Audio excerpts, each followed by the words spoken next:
নমস্কার, কথাকুঞ্জ থেকে বলছি। আমরা দুজন একটি গাঁয়ে থাকি, সেই আমাদের একটি মাত্র সুখ। আমরা দুজন একটি গাঁয়ে থাকি, সেই আমাদের একটি মাত্র সুখ। তাদের গাছে গায়ে যে দোয়েল পাখি, তাহার গানে আমার নাচে বুক। তাহার দুটি পালন করা ভেড়া চড়ে বেড়ায় মোদের বটমূলে। যদি ভাঙে আমার ক্ষেতের বেড়া, কোলের পরে নেই তাহারে তুলে। আমাদের এই গ্রামের নামটি খঞ্জনা, আমাদের এই নদীর নামটি অঞ্জনা। আমার নাম তো জানে গাঁয়ের পাঁচজনে, আমাদের সেই তাহার নামটি রঞ্জনা। দুইটি পাড়ায় বড়ই কাছাকাছি, মাঝে শুধু একটি মাঠের ফাঁক। তাহার বনের অনেক মধুমাছি, মোদের বনে বাঁধে মধুর চাক। তাদের ঘাটে পূজার জবামালা ভেসে আসে মোদের বাঁধা ঘাটে। তাদের পাড়ার কুসুম ফুলের ডালা বেচতে আসে মোদের পাড়ার হাটে। আমাদের এই গ্রামের নামটি খঞ্জনা, আমাদের এই নদীর নামটি অঞ্জনা। আমাদের নাম তো জানে গাঁয়ের পাঁচজনে, আমাদের সেই তাহার নামটি রঞ্জনা। আমাদের এই গ্রামের গলি পড়ে আমের বলে, ভরে আমের বন। তাদের খেতে যখন তিসি ধরে, মোদের খেতে তখন ফোটে শন। তাদের ছাদে যখন ওঠে তারা, আমার ছাদে দক্ষিণ হাওয়া ছোটে।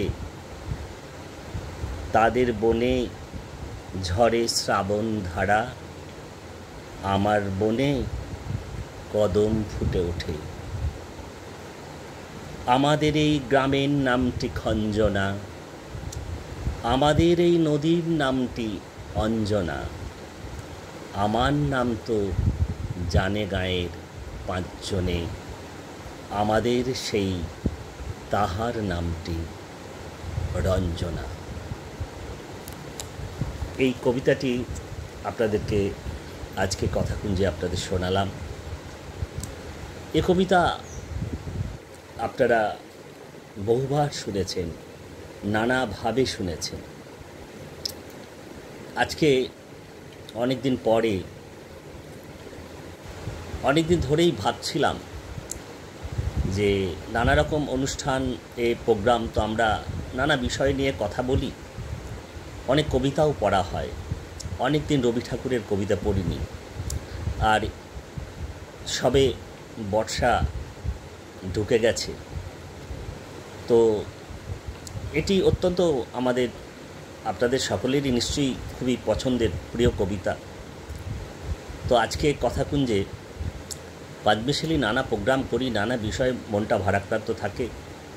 তো মনে হলো একটু রবি ঠাকুরের এই কবিতাটি যদি পড়ি, বাইরে ঝমঝম করে বৃষ্টি পড়ছে, এরকম একটা পরিবেশে, এবং এই ধরনের একটি কবিতা রবি ঠাকুরের এক গাঁয়ে। তো আজকে পাঁচমিশালি আরও অন্যান্য যে কথা আগে পরে বলি, সেগুলো বলবার কোনো ইচ্ছে নেই। এমন একটি কবিতা পড়বার পর আপনারা নিয়মিত কথাকুঞ্জ দেখছেন, মূল্যবান মতামত দিচ্ছেন, আমরা নিশ্চিত করে সমৃদ্ধ হচ্ছি, প্রাণিত হচ্ছি। অন্যান্য পর্বগুলির মতো এই পর্বটিও আপনাদের কেমন লাগলো বলাটাই বোধহয় ভুল।